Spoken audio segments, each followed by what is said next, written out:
Hey, welcome to your Astro Forecast for the week of August 19th, 2024. I'm Sarah Nicole. This is Twisted Goddess Tarot, and my mission is to help you navigate the cosmic energies with greater awareness.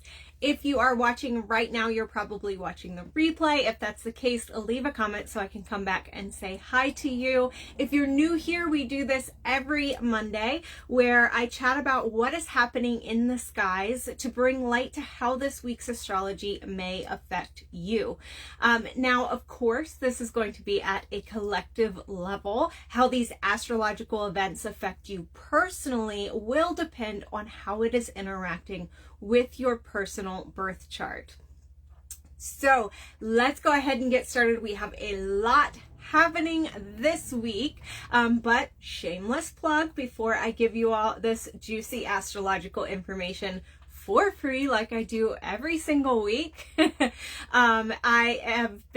I've started to wear one of my jewelry pieces that's available on my website, twistedgoddesscrystals.com, every week on this Astro Forecast to kind of show it off for you. And right now I am wearing this amethyst and lotus macrame necklace that is available. And I'm also wearing this amethyst dream mala necklace with an amethyst slice.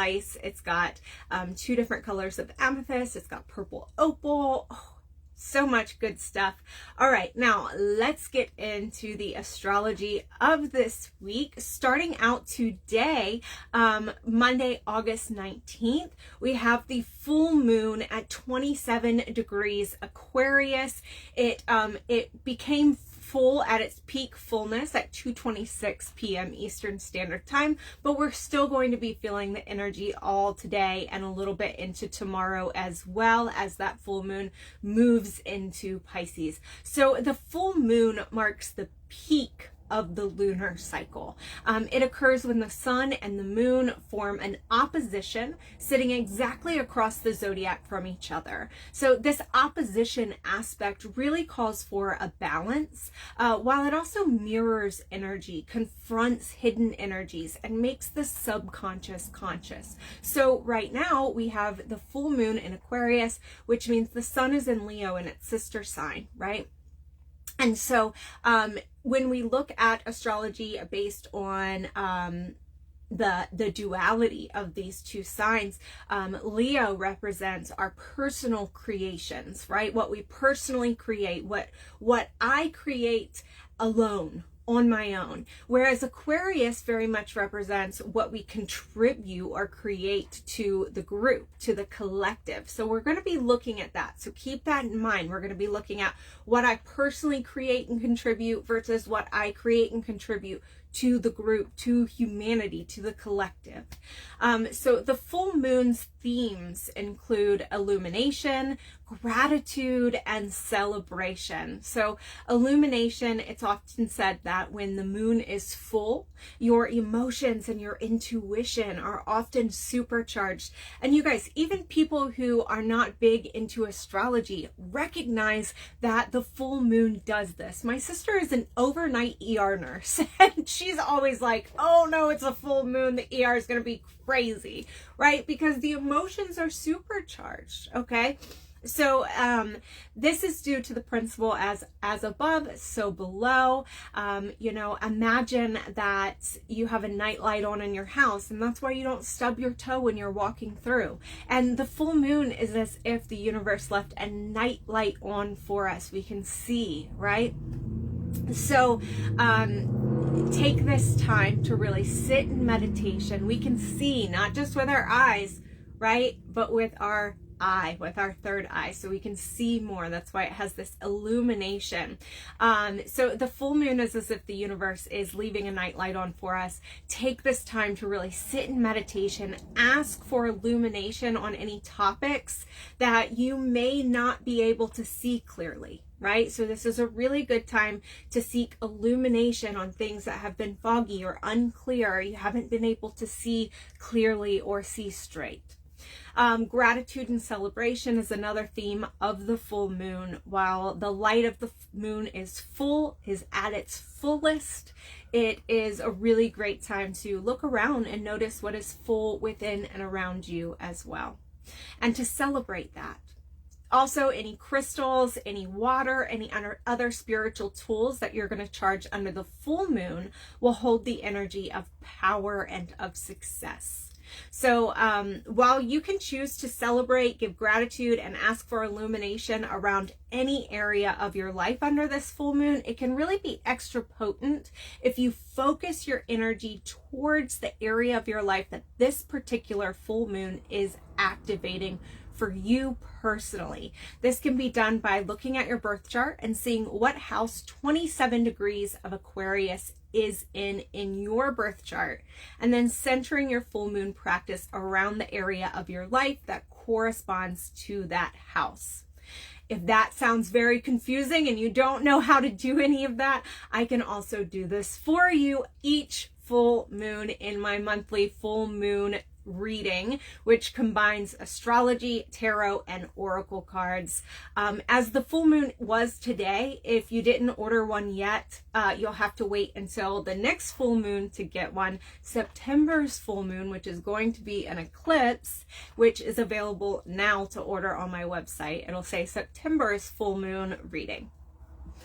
So that is our full moon. Also on Monday, August 19th, which is today, we have the Jupiter square Saturn transit. It's going to become exact today at 5:46 p.m. Eastern Standard Time. We did talk about this briefly last week as well, because I wanted to remind you all that although I'm saying, hey, this is happening today, that doesn't mean we're only feeling it today, right? We're going to be feeling it.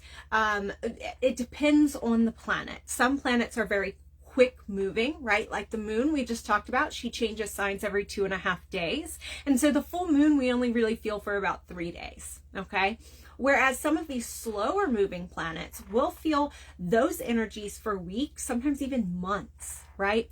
So we've been feeling this Jupiter square Saturn transit as it was leading up to becoming absolutely exact today, all last week. We're going to be feeling it all this week, even more into next week as well. So remember, we talked about it last week. These are the two largest planets in our solar system, Jupiter and Saturn, right? And they're also considered our karmic planets. Jupiter represents our karmic gifts.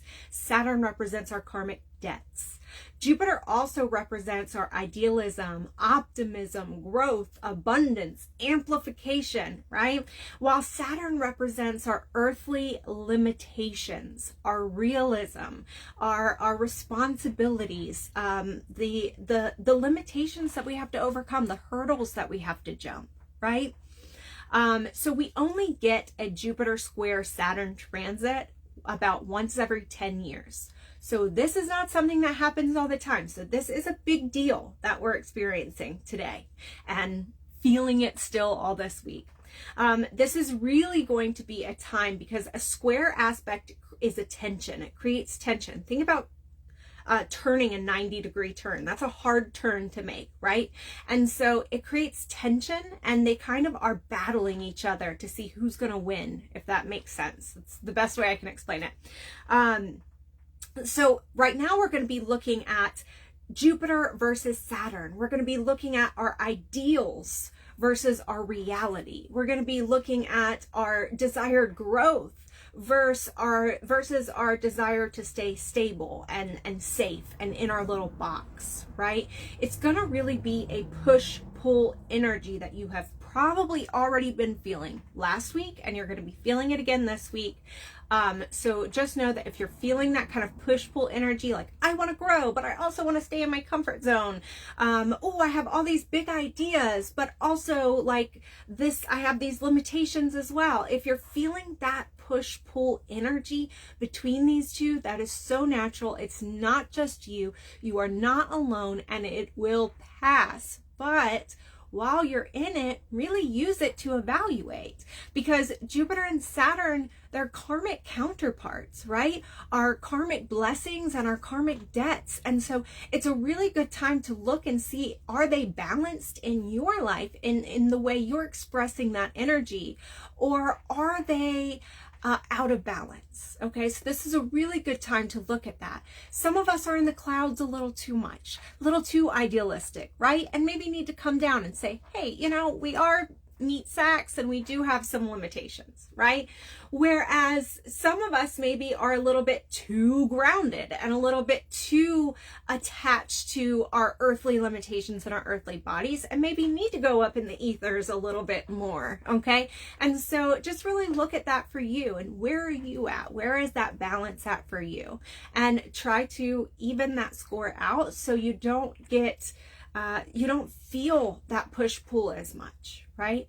Because I promise you, yes, as you become more open, you become more energy sensitive, but those of us who are doing the work, if you're doing the work every day and you're really working on being balanced and being true to you and being authentic and being free, right, then you feel these challenging energies. You still feel them. They impact your life a little bit less, right? That's how I'll put it. Hey, Raven. Also this week on Thursday, August 22nd, we are going to be saying goodbye to Leo season. So one more celebration for all of the Leo sun signs. And we're going to be welcoming in Virgo season. So as the sun moves into the sun is going to be moving into Virgo on August 22nd, where it will stay until September 22nd. And we're going to be welcoming in Virgo season. Whether you're a Virgo or not, we are all going to feel this energy over the next month. Virgo is ruled by Mercury, the planetary body of the logical mind, communication, and perception. Virgo is represented by the Virgin, embodying wholeness. Now, we have to remember that the word virgin does not mean the same thing in this context. In this context, it means I am mine before I am anyone else's.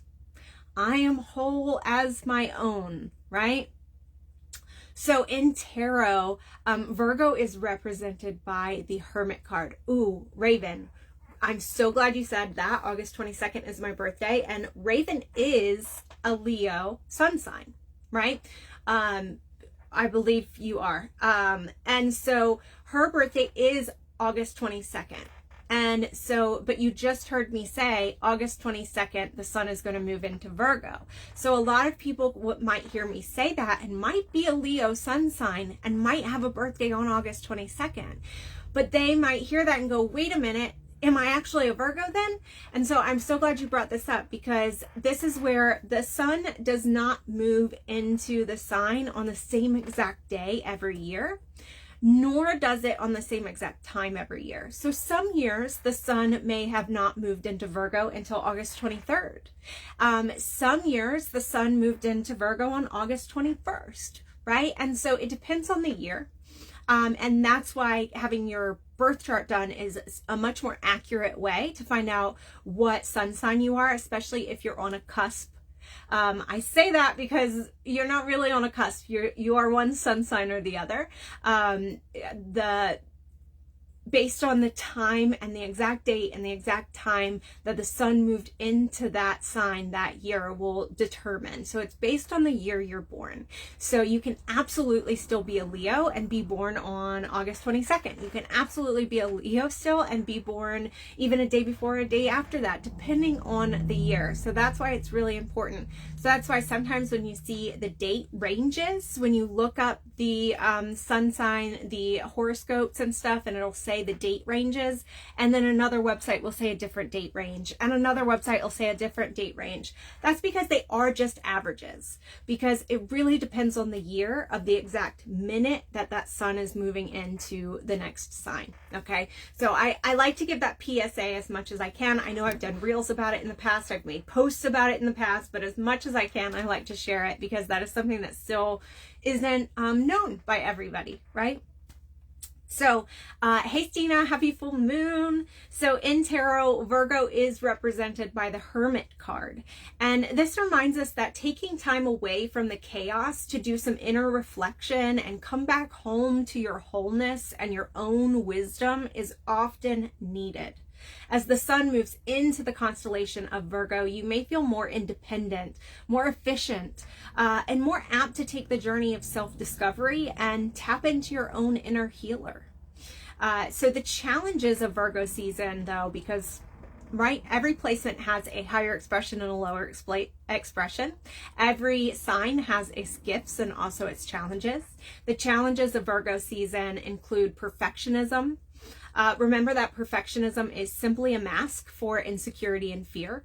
Virgo knows that there will always be room for improvement, but that does not mean that you are not perfect just as you are in this moment, right? There's a quote that says you can be both a work in progress and a masterpiece at the same time.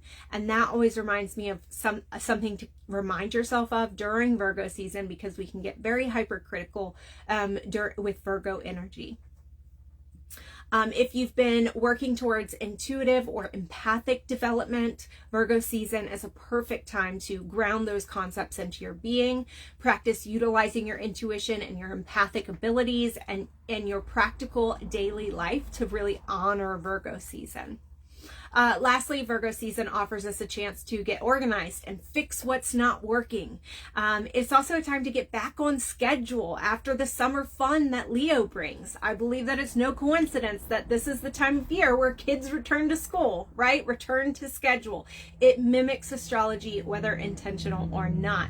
So if you're a Virgo, claim your season. Let us know in the comments. If you have a Virgo sun sign in your life, tag them. Wish them a happy solar return. For a great gift to yourself, check out the birthday tarot reading on my website. And I will be sharing some Virgo season crystal recommendations on Twisted Goddess Crystals later in the week as well. So also on Thursday, August 22nd, the sun and fixed star Regulus are coming into an exact conjunction, which is going to be activating the peak of the Regulus Portal. Yes, another portal. So we're going to be feeling it a couple days before August 22nd and a couple days after August 22nd, but the peak is really going to be on August 22nd. So yes, this is another portal. As the sun prepares to leave Leo and enter Virgo, it's going to pass by the star Regulus, opening up the Regulus Portal or the Regulus Gateway. So the sun is going to be absorbing the energy from this royal star and then beaming its energies down to us, Earth, for us to take in. Regulus is considered one of the most fortunate stars in the cosmos by astrologers.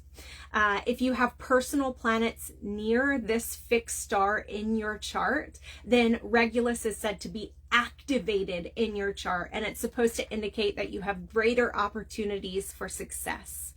But during this portal, during this time this week, we can all soak up that energy, whether you are lucky enough to have this energy activated in your birth chart or not. So it's kind of once a year we get this opportunity for us all to tap into this energy. Now, when we experience these portals, right, like the Sirius portal and the Palladian portal and things like that, I always get asked, what should I do? What should I do to engage this energy? And I always answer that you don't have to do anything. That's always my answer. You don't have to do anything. Just be aware that it's happening. Just be open to receiving. The sun is beaming down those energies for you to absorb. Just be open to receiving them. But I understand that some people do like to engage in ritual. And so here are some options for this gateway, for the Regulus Portal or the Regulus Gateway. So keep in mind that Regulus is considered a royal star, and it's considered to be one of success. It's considered to be one of opportunities, riches, fame, all that. But I'm just going to leave it to success and opportunities, right? Because we're not promising the world here. But here are some things that I would do to celebrate this Regulus Portal. I would set an abundance crystal under the sun on August 22nd, the peak of the Regulus Portal, to have it charged, right? I would definitely bring it inside before sunset. I would put it out after sunrise. I would bring it in after sunset. That way it doesn't get any of the lunar energy. That way we're getting that solar energy, the sun conjunct Regulus. I would set an abundance crystal under the sun during this portal to soak up the bountiful energy of Regulus. So I would do like pyrite, citrine, green aventurine, something like that, something abundance energy. Moss agate, even petrified wood would be great, right? Honey calcite, we could go on and on, any abundance related crystal. And then you have your Regulus charged crystal for you to tap into at any time. So for instance, if I were to charge this citrine under the Regulus portal, then I would have this Regulus portal charged energy anytime I need to tap into that energy of success and opportunities. You could make an abundance elixir, an abundance solar elixir, think sun tea, with abundance herbs like cinnamon, mint, lavender, rosemary, basil. I'd set that in the sun, soaking up those beams from Regulus.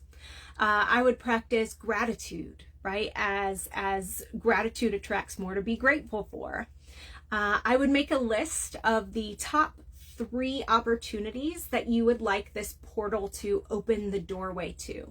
And then I would send that intention to the universe. What I would do is after I wrote it down on a piece of paper and folded that paper up, I would fold the paper to me because we're bringing opportunities to you, right? So fold that towards you. And then what I would do is I would set an obelisk or a pyramid on top of that paper. So why do I say obelisk or pyramid, right? Why do I say one of these crystals or these shapes? Doesn't even have to be a crystal. Because an obelisk is like a tower, but it is 4-sided rather than 6-sided. And then the pyramid also has 4 sides as well, right? So 4 sides gives you stability. It gives you a foundation to grow on. So that is what we're wanting, right? We're wanting to create something, these opportunities. We're wanting to create something strong with these opportunities. And then these both also have a point to them, which sends that energy up to the universe. So I would set my paper with my top 3 opportunities I want to be opened or activated by this Regulus portal under an obelisk or under a pyramid. That's what I would personally do. That would be my top ritual for this Regulus portal. Then lastly this week we have Saturday, August 24th, where we have goddess asteroid Vesta is going to be entering Virgo, where she will stay until October 27th. Now Vesta is the Roman goddess of hearth, home, and family. In astrology, Vesta influences what we are devoted to. So as Vesta is leaving this really fun, loving Leo and entering detail-oriented Virgo, so we're going to see our devotion move slightly away from our hobbies and our creations and move more towards our routines, our health, our day-to-day life, our organization, our responsibilities, our sense of service, as well as our healing. Okay, so that's where we're going to see our devotion and our motivation kind of move towards. So if you see that you're a little bit more interested in getting yourself organized and getting your day-to-day schedule set up, or you see that you're suddenly more interested in like your diet and getting that more healthy, or your workout routine and getting that more healthy, or you're redevoting yourself to your yoga practice or something like that, your meditation practice, something, a day-to-day life that you're devoting yourself back to a certain practice is really going to be beautiful with Vesta in Virgo. And that is your Astro Forecast for this week. I hope you enjoyed it. If you have any questions, don't hesitate to drop them in the comments. If you missed the beginning, this is going to be available as a replay, so you can come back and re-listen to this all throughout the week to remind yourself what is happening in the cosmic dance. So much love. See you all next week.